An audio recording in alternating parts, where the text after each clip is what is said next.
Queen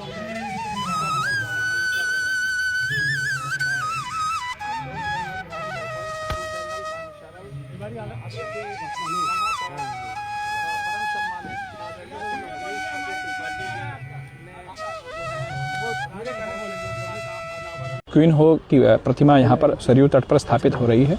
2000 वर्ष पूर्व हमारी अयोध्या की राजकुमारी दक्षिण कोरिया गई थी और उनके द्वारा उनका ही वंश कोरिया में आज बहुत फल फूल रहा है।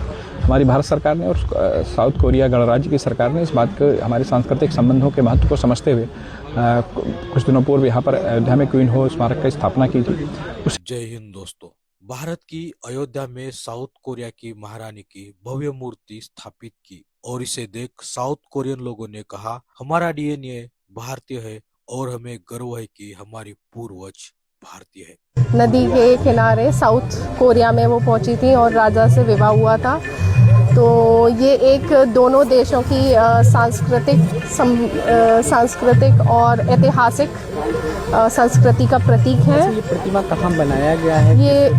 ये प्रतिमा कोरिया से आई गई है, तुगलकाबाद पोर्ट से अयोध्या में आज कल आई गई थी और आज इसका अनावरण है। इस प्रतिमा को बनाने में लगभग 15 से 20 दिन, जो कि एक शॉर्ट नोटिस पे था कि इन्हें बनाया गया और इसकी लगभग हाइट 12 फीट के 10 से 12 फीट के बीच में है और लगभग 1300 किलो इसका वजन है और कोरियन कारीगरों के द्वारा इसे निर्मित किया गया है। दोस्तों, आपको बता दें कि हाल ही में अयोध्या में कोरिया की महारानी ह्यो ह्यांग ओक की भव्य कांस्य प्रतिमा स्थापित की गई। यह प्रतिमा लगभग 1300 किलो वजन की और सरयू नदी के तट पर बने क्वीन ह्यो मेमोरियल पार्क में लगाई गई।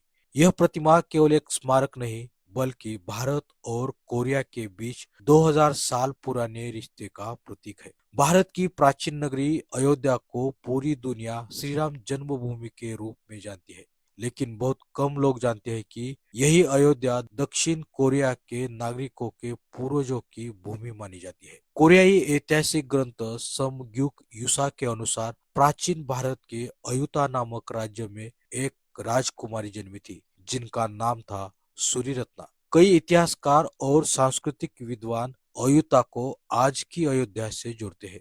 कहा जाता है कि राजा किम सुरो एक लकड़ी की संदूक में मिले थे जो आगे जाकर साउथ कोरिया के साम्राज्य गया के संस्थापक बने। आगे कहा जाता है कि राजकुमारी के माता पिता को एक दिव्य स्वप्न आया जिसमें संकेत मिला कि उनकी बेटी का विवाह समुद्र पार एक महान राजा से होना है। इसी दैवीय आदेश को मानकर मात्र 16 वर्ष के आयु में राजकुमारी सूर्यरत्ना ने भारत से कोरिया तक की साहसिक समुद्र यात्रा शुरू की। लगभग 48 ईस्वी में यानी 2000 साल पहले राजकुमारी कोरिया के गया राज्य पहुंची। वहां उनकी मुलाकात हुई राजा किम सुरो से, जो गया राज्य के संस्थापक माने जाते हैं।